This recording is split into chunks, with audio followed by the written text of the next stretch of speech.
안녕하세요. 자, 우리가 지난 영상까지 해서 한국 지리를 공부할 때 꼭 알아야 되는 기본 지식들에 대해서 공부를 했죠. 자, 이제 그 내용들을 바탕으로 이번 시간부터는 우리가 교재로 삼고 있는 수능 특강 내용을 본격적으로 시작할 거예요.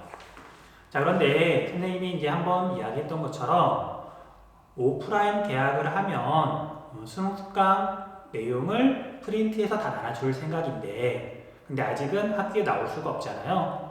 그래서 여러분들 조금 불편하더라도 강의에 맞춰서 이렇게 올려놓는 수능 특강 자료를 프린트해서 그때그때 활용하시면 돼요. 네. 어쨌든 하루빨리 코로나19 사태가 진정이 돼서 여러분들을 학교에서 봤으면 좋겠네요. 자, 그러면 이제 우리가 한국지리 첫 번째 단원에 들어갈 건데, 제목을 한번 볼게요. 우리나라의 위치 특성과 영토. 자, 다른 과목도 마찬가지예요. 1단원 처음에 나오는 내용은 그 과목에서 가장 기본이 되죠. 그래서 우리 한국지리도 마찬가지로 위치하고 영토가 제일 기본이 되는데, 자, 미리 좀 당부를 하자면 이 가운데 위치는 지구과학 지식이 조금은 필요해요. 네. 하지만 우리가 하고 있는 건 분명히 지구과학이 아니라 지리적. 그래서 나는 문과 계열로 대학을 진학할 거라서 과학을 진작에 포기했는데 그렇게 생각하지 마시고요. 문과생들도 충분히 이해할 수 있는 내용들만 담고 있기 때문에 조금만 집중해주면 누구나 이해할 수 있을 거예요. 자, 본격적으로 한번 이제 내용을 살펴볼게요. 자, 위치는 지리에서 가장 중요한 개념이에요. 앞으로 계속 여러분들이 공부를 하다 보면 서로 다른 지역을 계속 비교를 할 거예요. 뭐 예를 들어보면 서울하고 제주도는 봄이 오는 시기가 달라요. 자, 제주도가 서울보다 봄이 더 빨리 오죠. 벚꽃이 더 빨리 피죠. 그 이유가 뭐죠? 그렇죠. 제주도가 더 남쪽에 있어요. 제주도가 적도에 가까워요. 그렇게 말을 할 수도 있지만, 근본 원인은 위치가 달라서 그래요. 그쵸? 자, 또는, 자, 울산은, 여러분 잘 모를 수도 있지만, 울산은 중화공업이 엄청나게 발달해 있어요. 그리고 대도시기도 하고요. 자, 그에 비해서 선생님의 고향인 정읍은 공업이랄 게 별로 없어요. 주로 농사를 짓고 있고요. 그러면 울산과 정읍이 왜 이렇게 지역의 성격이 다를까? 울산은 동해안에 있는 항구 도시고요. 그 다음에 정읍은 이쪽 우리나라 서부 평야 지역에 있는 그냥 평범한 조그만한 도시거든요. 위치가 다르니까 그 지역의 성격도 달라지는 거거든요. 자, 그래서 우리가 이제 한국지리를 공부할 때 이런 처음 나오는 위치는 우리 한반도 자체에 대한 위치예요. 지구상에서 우리 한반도가 어디에 있느냐, 또는 아시아 대륙에서 우리 한반도가 어디에 있느냐, 그에 따라서 우리나라의 특성은 어떤 게 결정이 되느냐, 그걸 살펴볼 거예요. 자, 그럼 차례대로 우리나라의 자연환경 또는 인문환경 이런 거에 영향을 많이 주는 위치를 이해를 해야만 우리나라를 정확하게 이해하고 미래를 예측할 수 있다. 그 다음에 조금 이따가 자세히 설명할 건데 이제 중요한 거, 가장 큰 특징만 먼저 이야기를 하고 넘어갈게요. 자, 그래서 우리나라 한반도의 위치를 설명하는 방법에는 크게 세 가지가 있어요. 자, 이제 용어들이 좀 낯설 텐데 그냥 듣고 그렇구나 하고 넘어가시면 돼요. 첫 번째로는 수리적 위치라는 게 있고, 그 다음에 두 번째는 지리적 위치라는 게 있어요. 그 다음 세 번째는 관계적 위치라는 게 있는데, 이 가운데 수리적 위치와 지리적 위치는 시간이 지나더라도 설명하는 방법에 있어서 변화가 일어나지 않아요. 그리고 우리나라 특성도 달라지지 않아요. 그래서 이 두 가지를 묶어서 절대적이다, 절대적 위치라고 부르고요. 그 다음 관계적 위치는 시간이 지나면 얼마든지 달라질 수가 있어요. 그래서 얘는 용어가 좀 다르죠. 상대적 위치라고도 하고요. 또는 변화가 가능하다, 가변적 위치라고도 그래요. 자, 왜 그런지는 아까 이야기했던 것처럼 아래에서 자세히 설명하도록 할게요. 자, 이제 첫 번째로 우리나라 위치를 설명하는 방법 중에 수리적 위치에 대해서 이야기를 할게요. 자, 수리적 위치. 아마 여러분들 처음 들어보는 말일 거예요. 자, 여기에서 키워드는 수예요, 숫자. 그래서 우리나라를 위치를 설명하는데 숫자를 이용한다. 자, 좀 감이 잡히죠? 지구상에서 위치를 나타낼 때 숫자를 쓴다? 위도하고 경도를 이용하는 거잖아요. 그쵸? 자, 여러분들 위도, 경도 1학년 때 또는 중학교 때 또는 초등학교 때 배웠죠? 자, 지구상에서 얼마만큼 북쪽에 있냐, 얼마만큼 남쪽에 있냐를 나타내는 게 위도고요. 그 다음 지구상에서 얼마만큼 동쪽이냐, 얼마만큼 서쪽이냐를 나타내는 게 경도죠. 그리고 지난 영상에서 우리나라가 어디쯤에 있는지 이미 위도하고 경도를 이야기도 해줬잖아요. 자, 이번 시간에는 위도하고 경도에 대해서 조금 자세히 살펴볼 거고요. 그래서 우리나라가 왜 어떤 특성이 나타나는지 그것까지 이야기를 해볼게요. 자, 먼저 위도에 대해서 이야기를 해보겠습니다.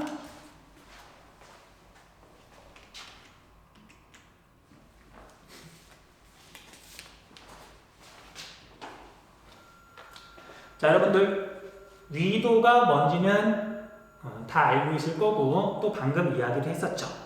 하지만 좀 더 정확하게 한번 설명을 해볼게요.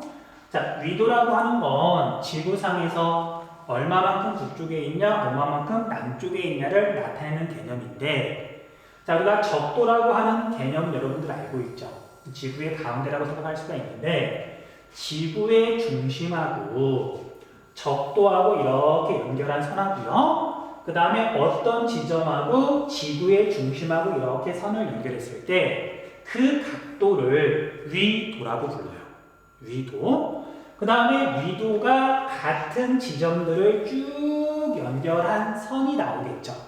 이런 선을 위선이라고 불러요. 위선. 자, 여기까지는 다 알고 있을 거고요. 자, 그런데 뭐 이게 시험에서 물어보거나 그러진 않지만 적도가 위도의 기준이 되잖아요. 위도의 기준이 되고 여러분들 자주 등장하기 때문에 얘의 개념에 대해서 좀 정확하게 이야기를 해줄게요. 자, 여러분들 지구상에서 적도가 어디인지를 옛날 사람들이 쉽게 찾았을까요? 아니면 찾기 어려웠을까요? 되게 어려웠어요. 자, 그 대신 지구상에서 쉽게 찾을 수 있는 지점이 있어요. 자, 우주 공간에서 지구를 바라보면 얘가 팽이처럼 계속 돌고 있죠. 다른 지역은 계속 움직이는데 특정 지점 두 군데는 움직이지 않고 고정돼 있어요. 팽이가 계속 돌아가는데 그 가운데 부분은 움직이지 않잖아요. 그래서 그 부분을 찾는 건 쉬워요. 그래서 사람들이 이제 지표면에서 북극점하고 여기에 있는 남극점을 먼저 찾았어요. 찾은 다음에 북극점과 남극점을 이렇게 연결했을 때 그 중간 지점 있죠. 중간 지점을 연결한 선을 적도라고 하자라고 약속을 한 거예요. 됐죠? 자, 그래서 적도가 먼저 개념이 생긴 게 아니라 북극점과 남극점을 먼저 찾고 그 중간 지점을 적도라고 했다. 기억해 두시면 돼요. 자, 그 다음에 이건 여러분들 상식에서 알고 있으면 좋은데 우리가 쓰는 거리 있죠, 거리.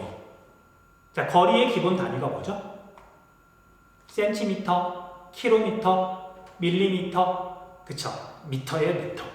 그럼 미터를 이렇게 정할 때 사람들이 지구를 기준으로 했어요.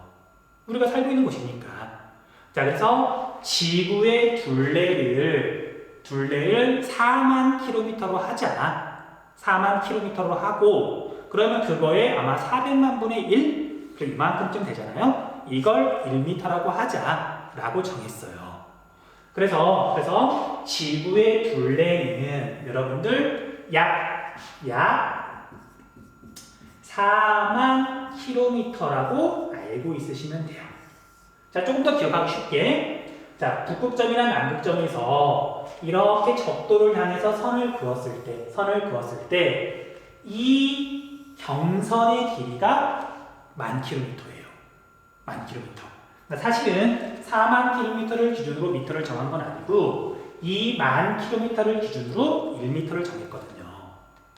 그래서 나중에 가면은, 위도가 만약에 10도 차이가 난다. 그럼 거리가 얼마쯤 될까? 10,000km를 90도잖아요? 이렇게 나눠보면 돼요. 그래서 우리가 대략 위도가 10도 정도 차이가 나면 대략 1,100km 정도예요. 1,100km 정도. 자, 그래서 우리나라가 지난 시간 영상에서 말했던 것처럼 북이 33도에서 북이 43도 사이에 있는데, 그럼 우리나라는 남쪽에서 북쪽까지 거리가 얼마쯤 되냐? 외우는 게 아니라 이걸 알고 있었다면 약 1,100km라고 대답할 수가 있는 거죠. 자, 아무튼 우리가 위도의 개념은 이런 거다.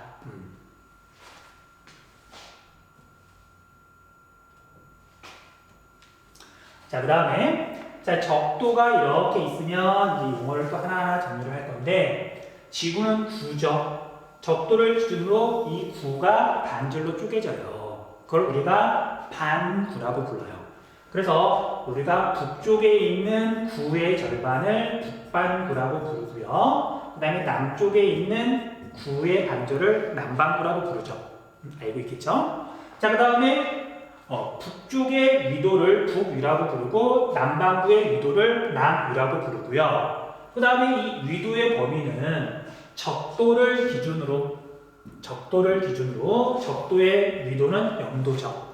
그래서 북쪽으로 쭉 올라가면 몇 도까지 있냐면 90도까지 있고요. 그 다음에 북쪽 90도라는 뜻에서 알파벳 N을 붙여요.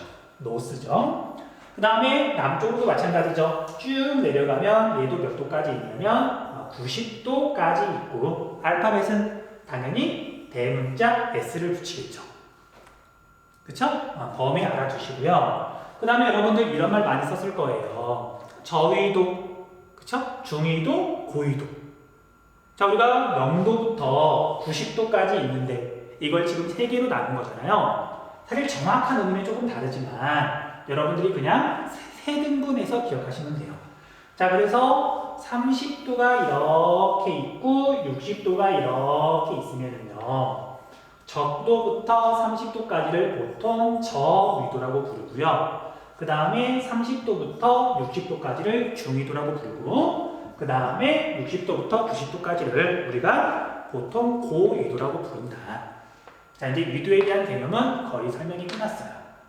자, 그런데 이 위도가 왜 중요하냐면 위도에 따라 뭔가 달라지기 때문에 그래요. 자, 여러분 다 알고 있는 거예요. 위도가 달라지면 뭐가 달라진다? 자, 이렇게 넘기는 모습을 선생님 친구한테 보여줬더니, 영상으로 보여줬더니 간지난다고 말을 하더라고요. 여러분 알고 있죠? 우리 서울에 있는 고등학교 중에 이런 전자칠판이 있는 학교가 몇 군데 안 되잖아요. 아마 3개쯤 될 거예요. 그래서 적극적으로 쓰고 있어요. 자, 여러분들 알다시피 태양은 굉장히 멀리 떨어져 있고, 그리고 태양빛이 지구에 올 때는 거의 평행하게 와요. 평행하게 오는데, 적도는 태양에서 볼 때 빛이 거의 수직으로 들어오고요. 그 다음에 여기 북극점이나 남극점은 고위도로 가면 갈수록 지표면에서 보면은 당연히 여기는 사람이 이렇게 서 있겠죠. 그래서 햇빛이 머리 꼭대기가 아니라 눈 앞에서 온단 말이에요. 자, 이걸 우리가 이런 각도를 입사각이라고 불러요. 입사각이 다르기 때문에 위도에 따라서 태양으로부터 받는 에너지가 다르다.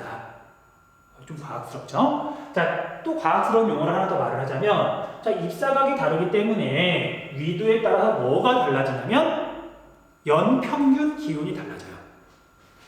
1년 내내 기온이 높다, 1년 내내 기온이 낮다.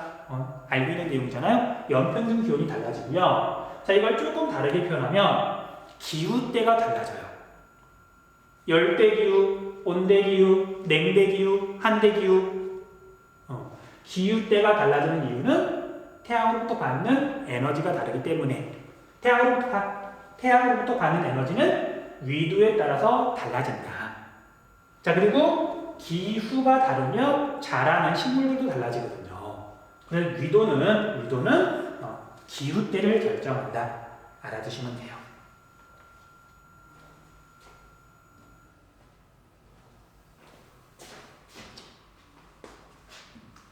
자, 그러면 이제 본격적으로 우리나라 위도에 대해서 한번 이야기를 해볼게요. 우리나라예요. 자, 우리나라는 위도의 범위를 봤더니 33도부터 북위 33도부터 자, 우리가 공부했던 거니까 용어도 한번 적어볼게요. 지역 이름도 한번 적어볼게요. 우리나라에서 가장 남쪽 지점은 마라도고요. 마라도구. 자, 그 다음에 우리나라 가운데를 지나가는 위선은 38도 선이고요. 그 다음 가장 북쪽은 북위 43도 정도였었죠. 자, 여기에 지역 이름은 온성이고요. 자, 이렇게 지금 글도 썼지만 여러분들은 머릿속으로 우리 한반도를 그리고 남쪽과 북쪽을 그릴 줄 알아야 돼요. 이미 그렸겠죠? 네.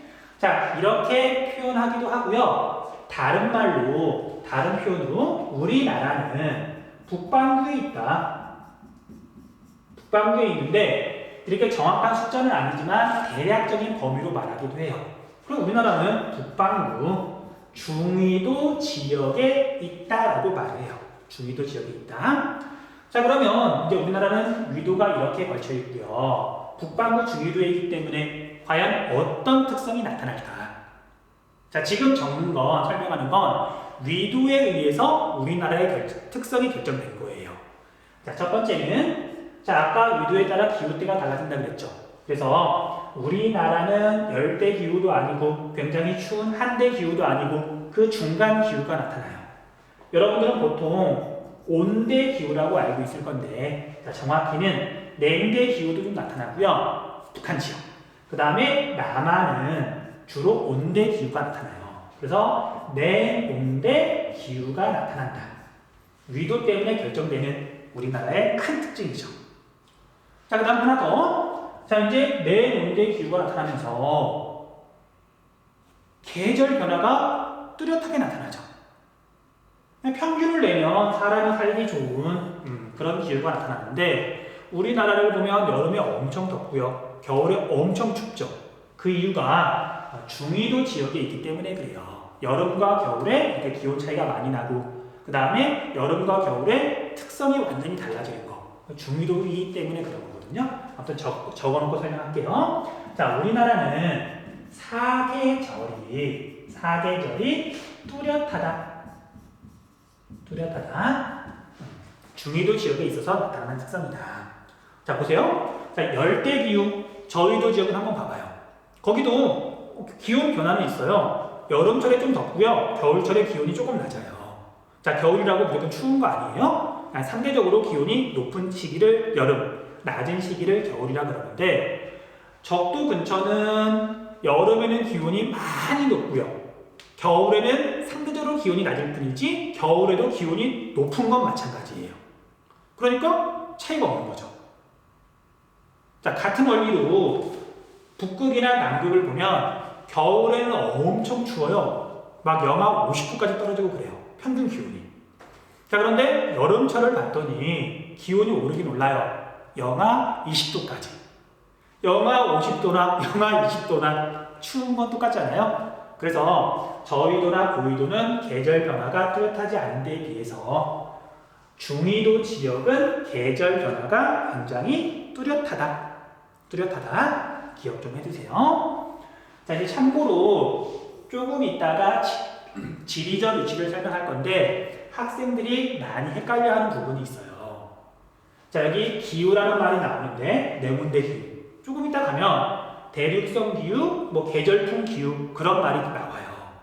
막 헷갈려 하더라고요. 자, 그래서 미리 그걸 구분하는 기준을 좀 이야기해 줄게요. 좋은 방법을 이야기해 줄게요. 자, 우리나라하고 영국하고는 비슷한 위도에 있어요. 중위도 지역이 있어요. 자, 그래서 우리나라랑 영국이랑 비교했을 때 성격이 똑같다. 이건 위도에 의해서 결정이 되는 거예요. 위도에 의해서 수리적 위치에 의해서 결정이 되는 거예요. 자, 그런데 우리나라랑 영국이랑 이렇게 비교를 해봤더니 다르다. 위도가 같은데 다른 특성이 나타난대요. 그럼 얘는 위도에 의해서 결정이 되는 게 아니죠. 이건 지리적 유식 때문에 결정되는 특성이에요. 자, 여러분들 아마 기억날 수도 있을 텐데 영국은 1년 내내 상대적으로 기온 변화가 조금 적어요. 해양성 기후. 우리나라는 1년 내내 기온 변화가 굉장히 심해요. 대륙성 기후. 그래서 우리나라가 대륙성 기후가 나타나는 이유는 수리적 유식 때문이 아니라 위도 때문이 아니라 조금 이따 설명할 지리적 유치 때문에 그렇더라. 자, 이건 다시 설명할 거니까 뒤에까지 설명을 들으면 이해하기가 쉬울 거예요. 자, 위도에 대한 설명은 여기까지 하면 끝이고요. 뭐 이건 그렇게 어렵지 않죠. 위도는. 자, 그래서 일단 여기에서 잠깐 끊고 다음 영상을 좀 설명할게요.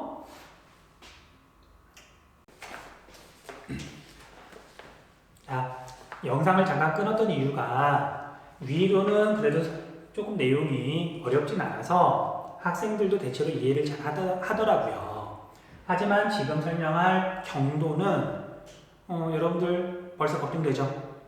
시간대를 이야기할 건데 나 이거 시간 잘 모르겠는데 걱정하는 친구들이 많아요.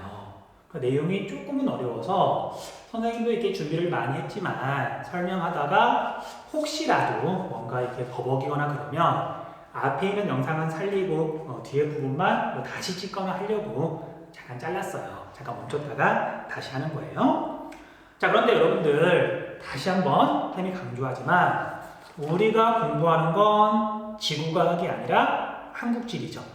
그래서 설명은 좀 꼼꼼하게 할 테지만 이거 다 완벽하게 이해하면 좋고 그렇지 않으면 딱 외워야 되는 부분만 외우셔도 상관없어요. 자, 예를 들어보면 어떤 지점이 있으면 동쪽으로 가면 시간이 빨라진다, 느려진다. 헷갈리죠? 단순하게 외우면 당연히 헷갈려요. 하지만 이제 우리가 뭐 여러 번 보면 그 헷갈리는 것도 점점 줄어들잖아요. 그래서 외우셔도 돼요. 동쪽으로 가면 시간은 빨라진다. 하지만 원리를 알고 있으면 아무리 시간이 지나도 잊어버리지 않고 또 응용도 할 수 있기 때문에 이제 선생님은 원리를 한번 설명을 해줄 거예요. 자, 마음을 어쨌든 좀 다잡고 남들도 다 이해하는 거니까 나도 충분히 이해할 수 있다. 자신감을 가지고 한번 설명을 들어보세요. 자, 앞에서 이야기했던 것처럼 위도는 남쪽이냐 북쪽이냐를 이야기하는 거고요. 경도는 지구에서 얼마만큼 동쪽이냐 얼마만큼 서쪽이냐를 이야기하는 거예요. 자, 그런데 우리가 위도에는 기준이 적도라는 게 있었다면 자, 경도도 기준이 필요하죠. 그래서 북극점과 남극점을 연결하는 이 직선을, 이 선을 경선이라고 부르는데 그럼 경도의 기준이 되는 이 경선을 우리가 본초 좌우선이라고 불러요. 본초 좌우선. 자, 본초 좌우선이라 그러면 여러분들이 약간 어려워하더라고요. 자, 본초는 근본이 된다, 기초가 된다, 초석이 된다 그런 뜻이에요. 영어로는 프라임이에요. 프라임, 으뜸, 제일 중요한. 그 다음에 좌오선은 선은 선인데 좌와 오를 연결한 선이다. 여러분들 그 고전 문학에서 이렇게 막 시간에 대한 그런 용어들이 나오거든요. 뭐 몇 시에 보자. 그러면 우리나라 전통 용어로 자축, 인묘, 진사, 오미 쭉 나가죠. 그래서 자시가 있고요. 오늘날 12시에 해당해요. 그 다음에 그 반대편에 뭐가 있냐면 오시가 있어요. 그래서 자와 오를 연결하면 세로선이죠. 경선은 세로선이잖아요. 그래서 세로선, 경선 중에 제일 중요한 선을 본초 좌우선이라고 한다. 됐죠? 자, 이건 알아두면 좋은 거고요. 잊어버려도 상관은 없어요. 자, 그런데 이제 학생들이 물어보더라고요. 아니, 왜 본초 좌우선이 영국 그리고 런던, 더 정확히는 그리니치 천문대를 지나가는지. 자, 이거 이유도 단순해요. 옛날에는 나라마다 경도를 다 제각각 썼어요. 기준이 달랐어요.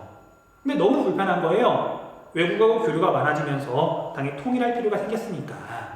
그래서 각국 대표들이 모여가지고 이렇게 협상을 하는데, 합의를 하는데, 그 시기까지 경도에 대해서 가장 연구를 많이 한 게 영국이고요. 그리니치 천문대였대요. 그래서 그 공로를 인정해가지고 영국 런던에 있는 그리니치 천문대를 지나가는 이 경선을 기준으로 삼자, 그렇게 약속을 한 거예요. 이것도 그냥 알고만 있고요. 잊어버려도 상관은 없어요. 그게 중요한 건 아니니까. 그리고 하나만 더 이렇게 이야기를 하자면 우리 그리니치 천문대 있죠. 얘가 옛날에는 런던 시내에 있었는데, 자, 런던 대도시죠. 대기오염이 심해가지고 지금은 거기에서 별 같은 걸 관측하기가 되게 힘들어요.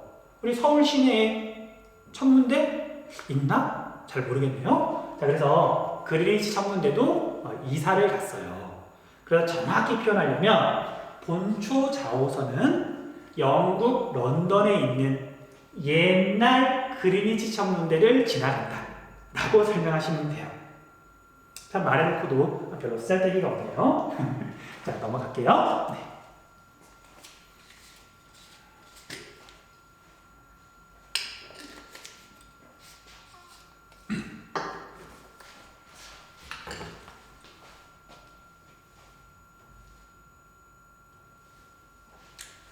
자, 그러면 이제 본초 좌우선을 기준으로 조금 더 이야기를 해보자면, 본초 좌우선을 기준으로 이렇게 동쪽을 동반구라고 불러요.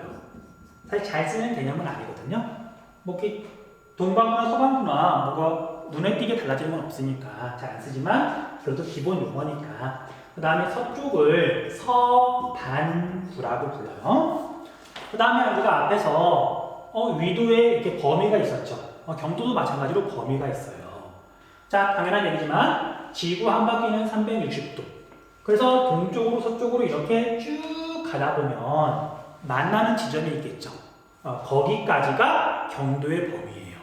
그래서 경도라고 하는 건 동경은 몇 도까지 있냐면 180도까지 있고요. 그 다음에 동쪽 이스트죠. 자, 그래서 알파벳 대문자 2를 써요. 동경 180도까지 있다. 동경 뭐 210도, 뭐 동경 300도 그런 거 없어요? 그건 이제 서경으로 표시를 하는 거예요. 자, 서경은 당연히 W를 쓰고요. 웨스트, 얘도 범위는 180도까지 있어요. 그래서 서경 180도와 동경 180도는 같은 지점이죠. 같은 지점. 그렇죠? 자, 그런데 이런 경도에 따라서 이제 뭔가가 달라지는데, 자, 뭐가 달라지냐면 여러분들 잘 알다시피 시간대가 달라져요. 시간대가 달라지는데, 자, 뒤에서 설명을 하겠지만 다른 말로는 표준시가 달라진다고 말을 해요. 그래서 표준시를 결정한다. 쉽게 말하면 시차가 난다. 그렇게 이해하시면 돼요. 자, 이제 이거에 대해서는 조금 이따가 정말 잘 설명할 거거든요. 이해하기 쉽게. 자, 그래서 몇 가지만 미리 좀 이야기하고 넘어갈게요. 자, 그런데 우리가 시간대라고 하는 건 무엇에 의해서 사실 결정이 되는 거냐면요. 태양의 움직임에 따라 결정이 되는 거예요. 태양이 떠오르는 게 아침이고요. 태양이 이렇게 머리 꼭대기에 있으면 한낮이고, 그다음 이렇게 넘어가서 서쪽으로 질 때쯤 되면 우리가 저녁이라고 부르잖아요. 그래서 태양의 움직임이랑 관련이 있다. 근데 문제는 태양의 움직이는 게 아니라 지구가 도는 거죠. 그 지구 자전이랑 관련이 있다. 기억해 두시면 되고요. 자, 그 다음에 여러분들 지구가 한 바퀴를 돌아요. 360도를 도는데 시간이 얼마나 걸리죠? 자, 24시간 동안 360도를 도는 거니까 이걸 바탕으로 이제 여러분들 당연히 계산을 간단하게 해보면 지구는 1시간마다 경도가 몇 도가 차이가 난다. 그쵸? 15도 차이가 난다. 이것도 알아두시면 돼요. 한 번만 계산해보면 15라는 숫자 잊어버리지 않을 거예요. 그리고 당연한 얘기지만 시간의 기준은 여기 본초 좌우선이죠.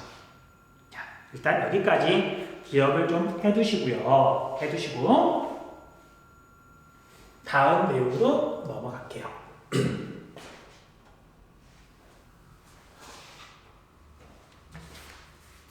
자, 이런 말 들어본 적 있을 거예요. 1학년 때든 뭐 중학교 때든 시간이 빠르다.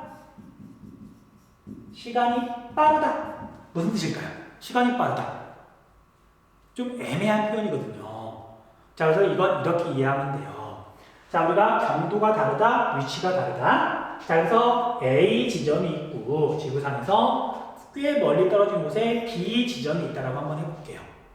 그리고 선생님이 아까 시간은 태양의 움직임에 따라 지구가 자전하는 거에 따라서 결정이 된다 그랬잖아요. 그래서 예를 들면 A 지점은 현재 해가 막 뜨고 있어요. 자, 그래서 해가 막 뜨고 있으니까 그냥 임의로 여기를 지금 6시라고 한번 가정을 해볼게요. 해가 뜨는 시간은 대체로 6시 근처니까. 그 다음에 A하고 B는 위치가 다르다, 경도가 다르다. 그래서 경도 차이를 봤더니 30도 차이가 난다. 그러면 시간은 몇 시간 차이가 나는 거죠? 그렇죠. 2시간 차이가 나요. 2시간 차이가. 지워버렸다. 버튼 잘못 눌렀어요. 다시 빨리 할게요. 자, 이런. 시간이 빠르다는 건 어떤 뜻이냐면요. A 지점이 있고요. 경선 드릴게요. A 지점이 있고 그 다음에 여기에 B 지점이 이렇게 있는데 지금 A 지점에서 해가 뜨고 있다고 한번 가정을 해볼게요. A 지점에서. 자, 그러면 해가 뜨고 있는 건 우리가 보통 6시 근처니까 6시라고 적고요. 그 다음에 B 지점은 어쨌든 해가 지금 뜨고 있는 건 아니죠. 해가 이미 떴거나 아니면 조금 있다 뜨거나 그러겠죠. 지금 경도가 다르니까. 자, 그런데 이렇게 지구상에서 경도 차이를 봤더니 얘가 30도 차이가 난다. 자, 그러면 A랑 B랑은 몇 시간 차이가 나는 거죠? 2시간 차이가 나는 거예요. 2시간 차이. 자, 그러면 시간이 빠르다는 말은 무슨 뜻일까? 자, 여기는 이제 해가 뜨고 있어요. 그런데 B 지점은 만약에, 물론 좀 이따 설명을 하겠지만 2시간 전에 이미 해가 떠버렸다. 자, 여기는 해가 뜨고 있지만 얘는 이미 해가 떠버렸다. 자, B는 A 지점에 비해서 시간이 빠른 거예요? 느린 거예요? 빠른 거죠. 지금 해가 뜨고 있는데 얘는 이미 2시간 전에 해가 떠버렸으니까. 그래서 시간이 빠르다라고 하는 개념은 자, 6시에 비해서 여기는 8시가 되거든요. 이걸 시간이 빠르다고 말을 하는 거예요. 얘는 이제 해가 떠서 6시지만 얘는 이미 2시간 전에 해가 떠서 6시가 지나가 버렸으니까 시간의 기준은 태양의 움직임을 기준으로 한다. 그걸 이렇게 기억을 하면 시간이 빠르다고 하는 개념 어렵지 않게 이해할 수 있을 거예요. 됐죠? 자, 그 다음에 외워야 될 것부터 이야기할게요. 자, 시간이 빠르다는 건 사실 이미 다 결정이 돼 있어요. 지구가 한쪽 방향으로만 돌거든요. 그래서 지금은 외우시고요. 조금 있다가 왜 그런지도 자세히 설명할 거예요. 자, 어떤 지점이 있으면 동쪽 지역은 시간이 빠르다, 느리다. 지금 선생님 그림 그려놨잖아요. 그래서 동쪽은 시간이 빠르다. 이렇게 지금은 외워주세요. 물론 서쪽으로 가면 시간이 느려지는 거죠. 자, 왜 그런지는 지금 다시 설명할게요. 자, 얘는 이제 지우고 다음으로 넘어가면은요, 얘는 치우고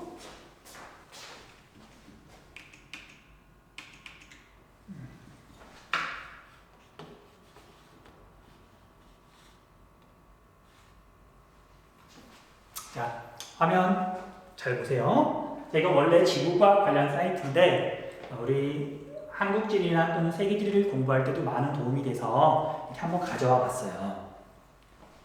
자, 지구가 이렇게 실제로 돌고 있거든요.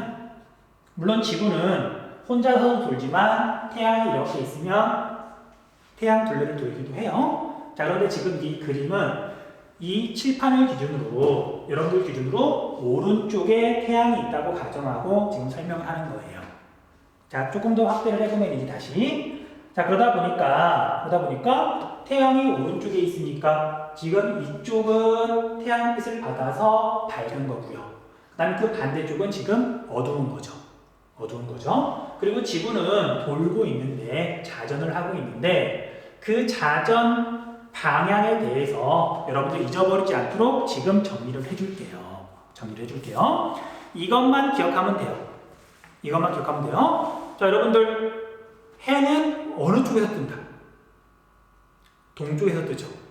그래서 여러분들 뭐 초등학교 때부터 이렇게 방위 표시하고 이쪽이 동쪽이고 이쪽이 서쪽이고 이쪽이 북쪽이고 이쪽이 남쪽인 거 알고 있죠? 우리 한반도를 기준으로 보면 이쪽이 동해, 이쪽이 서해잖아요. 남쪽은 당연히 남해고. 자, 이건 누구나 알고 있는 거죠. 자, 그러면 우리나라를 기준으로 보면 좀 이해하기 쉽게 이 리모컨을 우리 한반도라고 한번 해볼게요. 자, 이제 한반도가 계속 태양의 그림자 쪽에 있다가 햇빛 쪽으로 이동하면서 해가 뜨는 거죠. 그쵸? 그런데 우리나라를 기준으로 보면 뭐 전 세계 마찬가지지만 동쪽에서부터 밝아온단 말이에요. 동쪽에서부터. 자, 그러면 이 상황에서 한반도는 이제 어떻게 움직이고 있는 거냐면 이 그림처럼 완전히 이렇게 어둠 속에 있을 때는 전부 다 밤. 근데 서서히 이렇게 이동해가지고 독도부터 밝은 부분으로 넘어가요. 이렇게 움직여야만 동쪽부터 밝아오잖아요. 그쵸? 그래서 이 지구와 태양의 관계, 그 다음에 동쪽부터 해가 뜬다, 동쪽부터 밝아진다, 그걸 알고 있으면 지구는 이렇게 움직이는구나, 자전하는구나, 이걸 죽을 때까지 잊어버리지 않아요. 자, 그래서 지구의 자전 방향은 어디 갔지? 이거구나, 얘네. 이게 전자칠판이 좀 복잡해가지고 위치가 그때그때 좀 달라지는 것 같아요. 자, 그래서 지구의 자전 방향은 이 방향이고요. 북반구에서 봤을 때 반시계 방향이라고 말을 하기도 하고요. 자, 또는 서쪽에서 동쪽으로 이렇게 자전한다 하고 말을 하기도 해요. 됐죠? 자, 그런데 이제 여기에서 또 뭘 따져볼 거냐면 아까 선생님이 뭐라 그랬냐면 시간의 기준은 태양의 움직임으로 한다라고 이야기를 했잖아요. 태양의 움직임을 기준으로 한다. 자, 그런데 과연 어느 때 태양을 기준으로 시간을 정할까?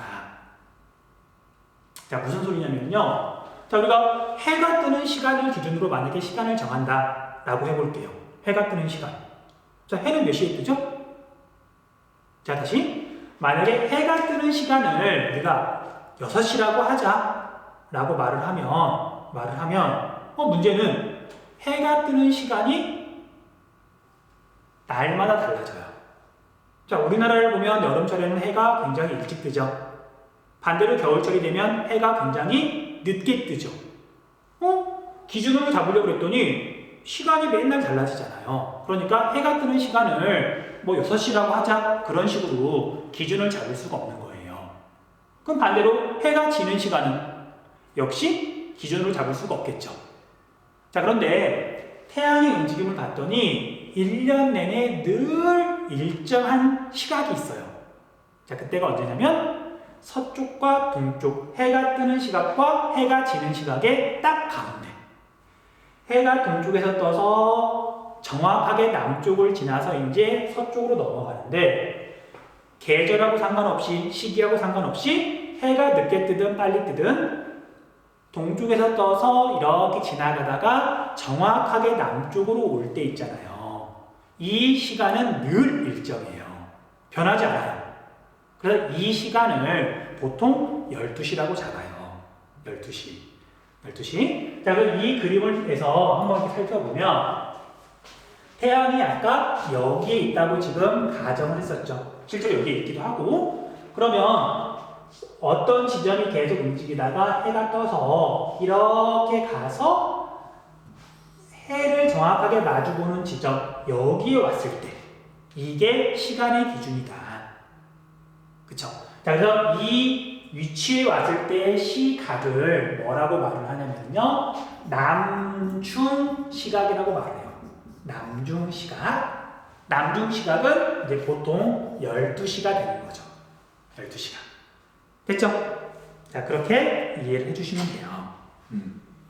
자, 참고로 시험에서는 이런 용어가 많이 나오는데 해가 뜨는 시각을 일출시각이라고 말을 하고요. 해가 지는 시각을 일몰시각이라고 그래요. 자, 볼게요. 서로 다른 두 지점이 있는데 어떤 지점에서 해가 먼저 떴어요. 그러면 그 지점은 해가 먼저 질까 나중에 질까? 자, 이렇게 한반도가 넘어가면서 독도에서 먼저 해가 떴어요. 서울보다 독도가 먼저 해가 떠요. 근데 얘가 이렇게 돌아가지고 지구 반대편으로 이렇게 가면은 당연히 독도부터 그림자로 들어가겠죠. 그래서 해가 먼저 뜨는 곳은 해도 먼저 진다. 해가 먼저 뜨는 곳은 남중시각도 이르다 라고 말을 하는 거예요. 됐죠? 여기까지 하면 이제 여러분들이 경도, 시간대 완벽하게 이해한 거예요. 자, 이제 그러면 조금만 더 추가 설명을 한번 해볼게요. 여기는 좀 닫고 다시 칠판을 띄워서 자, 이제 우리나라를 기준으로 그럼 우리나라의 경도는 어떻게 되느냐 그 이야기를 한번 해볼게요. 자, 우리나라는 지난 영상에서 이야기했던 것처럼 동경 몇 도 정도부터 동경 몇 도 정도 사이에 있다. 그쵸? 124도에서 동경. 자, 여기에 있는 지역 이름이 뭐였죠? 비단섬 또는 마안도라고 한다.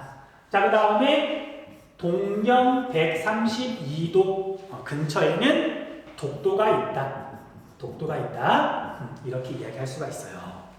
자, 그런데 이렇게 우리나라의 경도를 적어놓고 봤더니 센스가 있는 친구는 아마 느꼈을 거예요. 영국이랑 시간의 기준이 되는 본초 좌우선이랑 경도 차이를 이렇게 이용해서 시간 차이를 계산해 봤더니 동경 120도가 8시간 차이고요. 그 다음에 동경 135도가 19시간 차이예요. 그 중간쯤에 있으니까 우리나라는 영국하고 8시간 몇 분 정도 이렇게 차이가 나는 거죠. 그쵸? 자, 그런데 이제 우리나라뿐만 아니라 세계에 있는 많은 나라들이 영국하고 이런 경도 차이를 정확하게 계산해서 시간 차이를 이렇게 둔다라고 하면 난리가 날 거예요. 무역을 하거나 국제 거래를 하거나 뭐 금융 거래를 하거나 그럴 때 나라마다 시간이 막 분 단위로 달라, 뭐 초 단위로 달라. 그럼 난리가 나겠죠. 그래서 세계 사람들이 약속을 했어요. 야, 우리가 몇 분 정도 차이가 나는 건 뭐 큰 문제는 안 되니까 세계 사람들이 편하게 시간 차이를 인식할 수 있도록 영국으로부터 1시간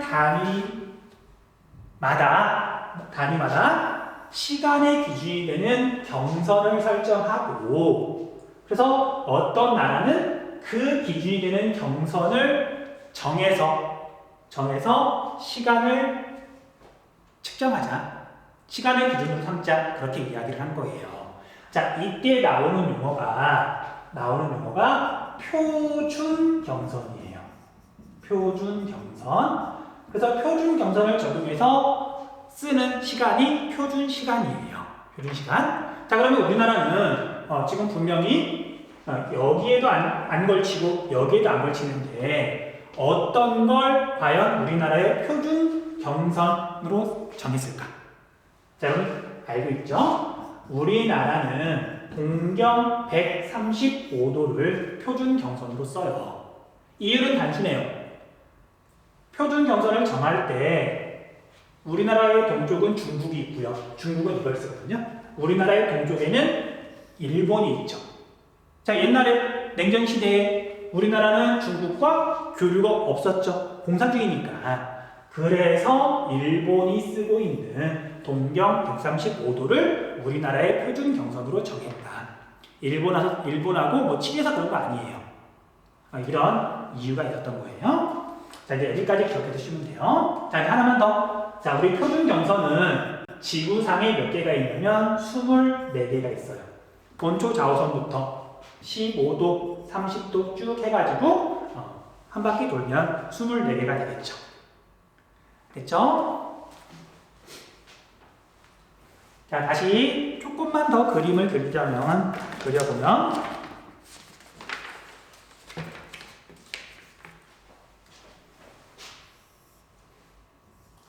본초 좌우선이 이렇게 있으면 우리나라는 영국으로부터 본초 좌우선으로부터 동쪽으로 124도에서 132도만큼 떨어져 있는데 근데 표준 경선이 지나가지 않으니까 우리나라는 이 표준 경선을 기준으로 시간을 정했다. 동경 135도가 우리나라의 표준 경선이다. 기억해 두시고요. 자, 그러면 우리나라는 이제 본초 좌우선 영국하고 몇 시간 차이가 나냐면 9시간 차이가 나요. 그쵸? 9시간 차이가 나고요. 그런데 우리나라는 영국에 비해서 9시간이 빠른 거죠. 자, 현재 이 영상을 찍고 있는 시간이 4월 16일 낮 12시쯤 돼요. 그러면 우리가 지금 4월 16일 12시라 그런다면 우리나라 그럼 영국은 지금 몇 시일까? 시간이 빠르다 느리다 개념 설명했었잖아요. 자, 그러면 현재 영국은 4월 16일 2시쯤 돼요. 새벽 2시겠죠? 그래서 만약에 선생님이 영국에 가 있는 유학 가 있는 친구한테 보고 싶어가지고 지금 전화를 했어요. 그럼 전화를 하면 아마 그 친구는 전화를 받자마자 욕부터 할 거예요. 지금 시간이 몇 시인데 이 꼭두 새벽에 한밤중에 전화를 하고 난리냐고. 자, 그래서 우리나라는 영국하고는 9시간 차이가 나고요. 영국보다 9시간 빠르다는 의미에서 더하기 플러스 표시를 해요. 플러스 표시를 해요. 됐죠? 됐죠? 자, 이제 여기까지만 해도 거의 모든 이제 우리가 한국지리 문제를 풀 수가 있는데 이제 좀 심화 과정? 사실 지금까지 기출문제에서 한 번 정도 물어본 내용이 있어요. 좀 어렵거든요. 하지만 지금까지 잘 따라왔다면 여러분들은 이 내용도 쉽게 이해할 수 있을 거예요. 자, 설명할게요. 자, 우리나라가 만약에 여기에 있다고 가정을 하면 이렇게 가정을 하면 여기는 지금 동경 120도, 동경 120도, 여기는 동경 135도예요. 자, 그런데 우리나라는 동경 135도를 기준으로 시간을 정하죠? 그래서 우리나라 실제 위치하고 표준 경선하고 일치하지 않기 때문에 약간의 그런 시간 차이가 발생해요. 자, 어떤 차이가 발생하는지 지금 한번 다시 살펴볼게요. 자, 앞에서 태양이 정확하게 남쪽에 왔을 때 그걸 남중시각이라고 하고 그 다음에 그게 보통 12시라 그랬잖아요. 자, 그래서 우리나라가 12시일 때 한번 봐볼게요. 자, 우리나라가 12시라고 한다면 자, 태양은 지금 어디에서 정확하게 남쪽에 있을까? 자, 우리가 12시간 얘기는 사실은 여기를 기준으로 시간을 정하기 때문에 현재 태양은 동경 135도를 정확하게 비추고 있는 거예요. 자, 그래서 일본의 남중 시각은 12시예요. 12시. 자, 그런데 우리나라는 12시일 때 태양이 정확하게 지금 남쪽에 온 게 아니죠. 그러면 우리나라는 과연 몇 시가 돼야 태양이 정확하게 남쪽으로 올까? 자, 이제 임의로 그냥 120도와 135도의 중간 지점이라고 한번 가정을 해볼게요. 자, 이 지점에서는 우리나라예요. 그럼 이 지점에서는 몇 시에 과연 태양이 정확하게 남쪽으로 가르칠까? 남쪽에 위치할까? 자, 여기가 12시에 정확하게 지금 남쪽을 가르쳤고요. 1시간이 지나면 여기를 정확하게 남쪽을 가르칠 거예요. 여기에서. 그렇죠? 그러면 그 중간이니까 대략 30분 정도 지나면 이 지점을 정확하게 남쪽을 가르치게 돼요. 이 지점에서. 그래서 우리나라는 대체로 12시가 아니라 30분이 더 지난 12시 30분에 태양이 정확하게 남쪽을 가르친다. 됐죠? 그래서 나중에 기출문제를 보고 공부할 때 이 부분 나오면 아마 되게 반가울 거예요. 다른 학생들은 잘 이해를 못하는데 선생님 수업을 잘 들으는 친구들은 표준 시각과 표준 경선과 우리나라의 실제 위치가 달라서 남중 시각이 30분 정도 차이가 나는데 여기보다 우리나라가 남중 시각이 30분 정도가 늦다는 사실을 잘 이해를 했을 거거든요. 정말 그런지는 뒤에 가서 문제 볼 때 한번 해보세요. 자, 이제 마지막으로 한국지에서 물어보진 않지만 여러분들이 되게 재밌어하는 내용이 있어서 거기까지 설명하고 경도를 마치도록 할게요. 날짜 변경선. 날짜 변경선. 자, 벌써부터 머리가 아파오죠? 그러지 마세요. 이거 되게 쉬운 개념이에요. 되게 쉬운 개념이에요. 자, 날짜 변경선을 먼저 정의를 내리자면 완전히 일치하는 건 아니지만 동경 180도 그 다음에 서경 180도하고 대체로 일치한다라고 일단 알고 있으시면 돼요. 자, 왜 그런지는 이제 외우는 게 아니라 이렇게 간단하게 그래프 한번 그려보면 쉽게 이해할 수 있어요. 자, 볼게요. 자, 본초 좌우선이 이렇게 있어요. 본초 좌우선. 그리고 본초 좌우선은 우리가 좀 이렇게 계산을 해야 되니까 계산할 것도 아닌데 어쨌든 시간을 좀 이렇게 비교를 해야 되니까 임의로 시간을 한번 정해볼게요. 자, 현재 영국은 4월 16일 새벽 2시라고 한번 가정을 해볼게요. 새벽 2시. 2시라고 가정을 해보면 자, 동쪽으로 쭉 가면 동경 180도까지 있죠. 여기가 동경 180도예요. 근데 동경 180도는 영국 런던하고 12시간 차이가 나고 12시간이 더 빠르죠. 자, 그래서 이 동경 180도에 거의 다 있는 어떤 한 지점을 임의로 A라고 한번 해볼게요. 그냥 동경 180도라고 생각하시면 돼요. 자, 그럼 이 A 지점은 현재 며칠 몇 시일까? 자, 여기는 4월 16일 12시간 차이가 나니까 플러스를 해줘야 되겠죠? 그러면 얘는 14시, 오후 2시가 돼요. 그쵸? 그러니까 이해했죠? 자, 근데 반대로 자, 이쪽으로 쭉 180도까지 가면은 얘는 180도인데 서경 180도고요. 자, 마찬가지로 여기는 영국이랑 12시간 차이가 나는데 12시간이 느려요. 자, 그래서 여기에도 마찬가지로 임의의 지점 B를 한번 가정해 볼게요. 자, 여기하고 동경 180도하고 서경 180도는 같은 지점이죠. 그러니까 여기에 지금 B가 있는 거예요. 여기에 지금 A가 있는 거예요. 자, 그럼 이제 여기 B의 날짜하고 시간을 보면 여기서 12시간을 빼줘야 되겠죠. 12시간을 빼줘야 돼요. 자, 그러면 여기는 14시가 되고요. 날짜가 4월 15일이에요. 4월 15일. 자, 우리가 24시간제 더하기 빼기 하는 건 초등학교 때 하는 거잖아요. 자, 여러분들이 직접 계산 한번 해보세요. 자, 그래서 A 지점은 4월 16일 오후 2시, 14시. B 지점은 4월 15일 14시 오후 2시예요. 자, 그래서 A에서 B로 거의 뭐 같은 지점이니까 선이 이렇게 하나가 있으면 A에서 B로 이렇게 한 걸음 넘어갔어요. 동경 180도, 서경 180도를 넘어간 거예요. 그럼 어떤 일이 벌어지냐면 A에서 B로 이렇게 넘어갔는데 4월 16일 오후 2시에서 B로 도착했더니 한 발 넘어갔더니 4월 15일 오후 2시가 되잖아요.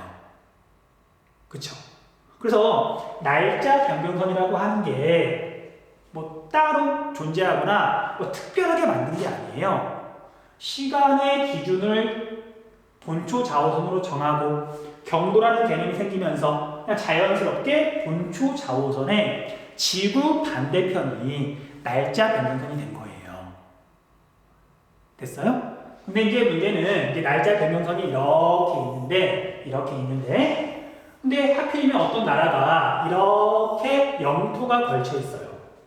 그러면 이 나라는 한 나라인데 날짜가 바뀌는 거죠. 불편하잖아요. 그래서 그런 경우에는 이런 식으로 날짜 변경선이 이렇게 휘어져 있기도 해요. 그러니까 날짜 변경선은 대체로 동경 180도, 서경 180도지만 약간 지역에 따라서는 휘어 있기도 하다. 그리고 실제로 이제 날짜 변경선을 찾아보면 지도에서 찾아보면요 태평양 한가운데 있어요. 자, 그래서 여러분들 이런 경험한 친구들 있을 거예요. 우리나라에서 여기에 있는 우리나라에서 태평양을 지나서 뭐 실제로는 여기에 있지만 여기쯤에 있는 미국을 가요. 비행기를 타고 태평양을 이렇게 넘어갔더니 4월 16일에서 4월 15일이 되는 거잖아요. 10시간 정도 비행기를 타고 미국에 도착했더니 시간이 날짜가 하루 전으로 돌아간 거예요. 하루를 번 것 같아요.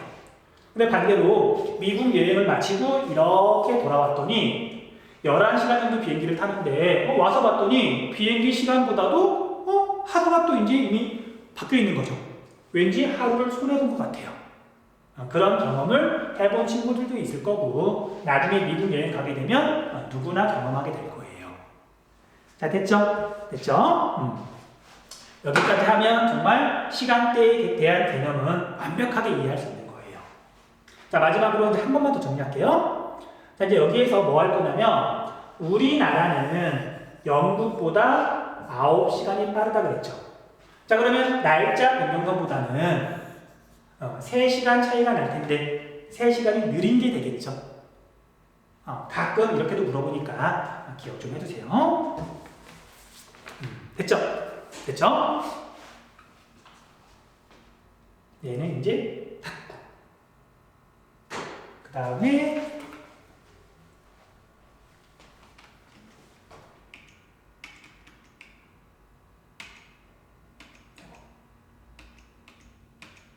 어디 갔니?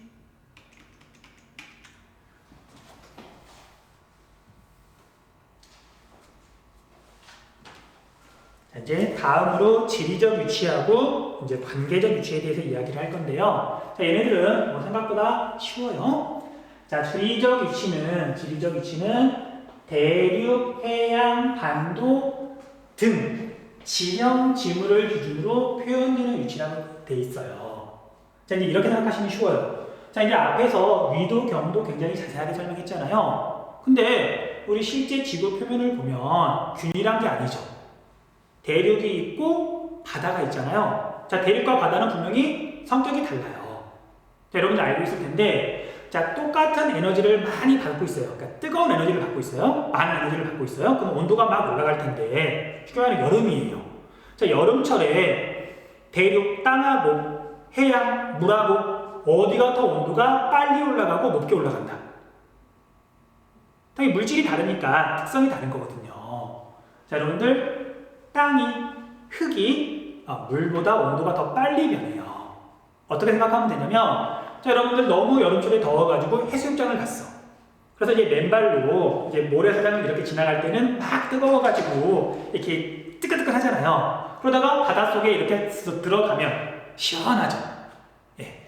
그래서 뜨거운 에너지를 많이 받을 때는 흙이 물보다 더 온도가 빨리 변한다. 됐어요? 됐어요?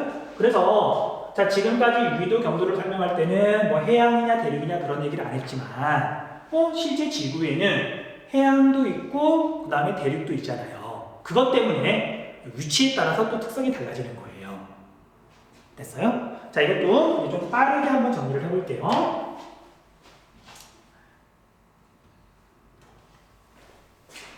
자, 지구를 절반만 그릴 거예요. 절반을 이렇게 그렸더니 여기가 이제 적도고요. 되게 간단하게 그릴 거예요.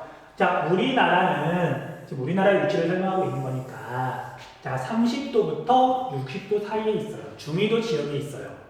자, 그런데 자, 우리나라는 이제 유라시아 대륙에 붙어 있는데 유럽과 아시아 그 덩어리를 유라시아 대륙이라고 부르거든요. 그러면 유라시아 대륙은 뭐 대충 이렇게 생겼어요.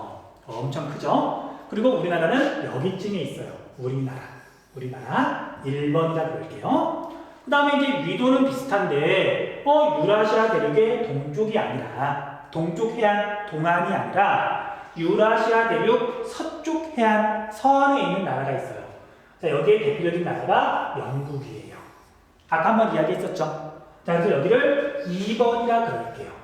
자 그러면 1번, 2번 우리나라와 영국은 중위도에 있으니까 앞에서 설명했던 것처럼 냉온대 기후가 나타난다.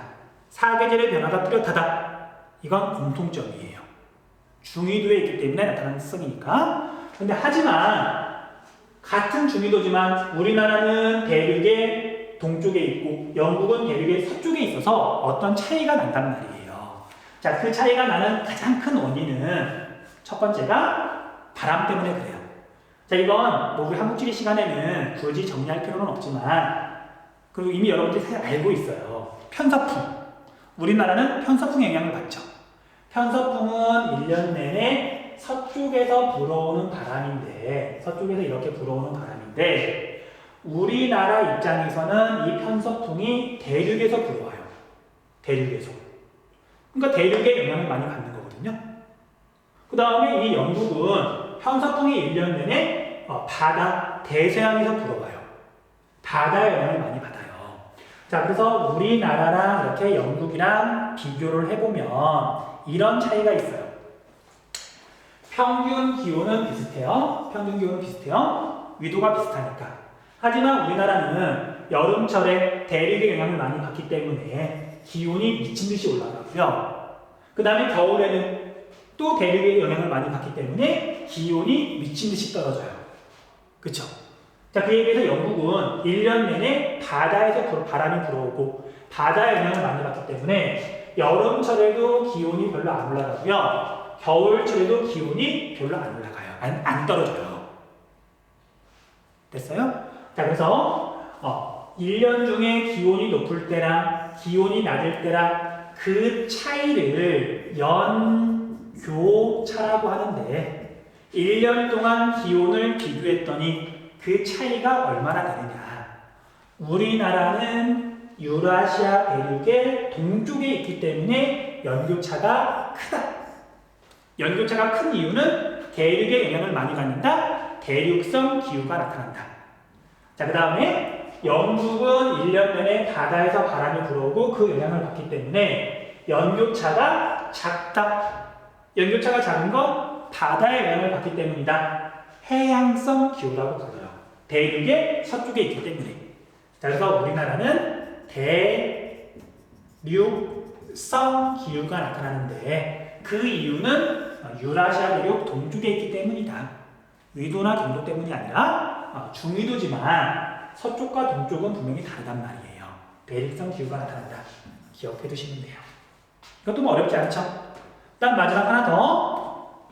자, 이건 정말 지구과학 내용이라서 정말 간단하게만 설명을 할게요. 자, 우리 한반도가 이렇게 있고요. 그 다음에 이쪽은 이제 대륙이고 이쪽은 태평양 바다죠. 자, 그런데 이제 우리나라가 이제 중위도 지역에 있다 보니까 여름철 7월달, 8월달이 되면 전부 다 이제 열을 많이 받아서 기온이 올라가요. 근데 중요한 건 위도가 비슷할 때 대륙인 1번, 해양인 2번 어디가 더 온도가 높게 올라간다. 기온이 더 높게 올라간다. 여름철에는 여기 대륙이 더 온도가 높아요. 근데 반대로 1월 달이 됐어요. 겨울이 됐어요. 그럼 이제 얘가 식으면서 온도가 떨어지는데 어디에 온도가 더 많이 떨어진다? 기온이 어디가 더 낮다? 1번이 더 기온이 낮죠. 그래서 우리나라는 대륙과 해안 중간에 있어서 여름철하고 겨울철에 기온 분포가 달라져요. 여름철에는 대륙이 기온이 더 높고요. 겨울철에는 해양이 상대적으로 기온이 더 높아요. 그렇죠. 자, 그래서 보세요. 두 지점의 온도가 달라. 자, 온도가 다르면 여름 높은 곳에서 많은 곳에서 적은 곳으로, 기온이 높은 곳에서 낮은 곳으로 이동하잖아요. 자, 공기가 이동한다, 바람이에요. 공기가 이동하는 게 바람인데, 여름이랑 겨울이랑 온도 분포의 양상이 반대가 되다 보니까 바람이 부는 방향이 반대가 되겠죠. 여러분들 잘 아는 것처럼 우리나라는 여름철에 바람이 태평양에서 대륙 쪽으로, 그 다음에 겨울에는 그 반대로 대륙에서 해양 쪽으로 바람이 불죠. 여름철에 고운 다습한 바람이 불고요. 겨울철에 한랭 건조한 바람이 부는데, 이렇게 계절에 따라서 바람의 방향과 성격이 달라지는 이런 기후를 계절풍 기후라고 불러요. 계절풍 기후. 자, 계절풍 기후는 위도 때문에 결정이 되는 거다, 아니면 대륙과 해양의 어떤 상대적인 이슈 때문에 결정이 되는 거다. 그쵸? 위도 때문에 결정이 되는 게 아니죠. 그래서 얘도 지리적 위치에 들어가는 거예요. 자, 참고로 뭐 설명을 하진 않겠지만 이 계절풍은 대륙의 동쪽 지역에서만 불고요. 영국, 프랑스, 유럽 쪽은 계절풍이 불지 않아요. 자, 이건 나중에 혹시 세계지리를 공부하는 친구가 있으면 그때 가서 이유를 설명하도록 할게요. 지금은 이제 몰라도 돼요. 됐죠? 자, 그 다음에 여기 그림에서 하나 더 설명할게요. 자, 이제 여기에 어떤 나라가 있다는 거 그런 거 생각하지 말고요. 우리나라는 대륙에서 바다 쪽으로 튀어나와 있는 반도에 있죠. 그리고 이제 이쪽은 해양이잖아요. 이쪽은 대륙이고.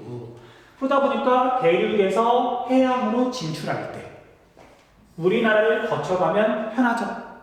자, 반대로 해양인, 구체적으로 여기 있는 일본이지만 일본이 대륙으로 가고자 할 때 우리나라를 뭐 당연히 지나가는 게 편하잖아요. 자, 그래서 우리나라는 대륙과 해양 사이에 있는 반도기 때문에 대륙과 해양 문화가 서로 교류하는 중간 지점이었다. 이것도 시간하고 상관없어요. 늘 사실 일정한 거잖아요. 또는 우리나라가 반도이기 때문에 대륙으로도 진출하기 유리하고 해양으로 진출하기도 유리하다.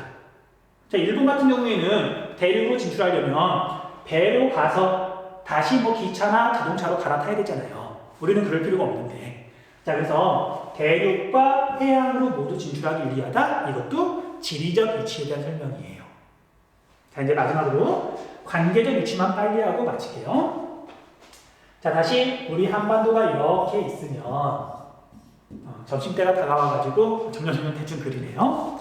자, 이제 이런 땅의 모양하고 상관없이 시기에 따라서 우리나라 주변 나라들이 강하냐 약하냐가 막 달라져요.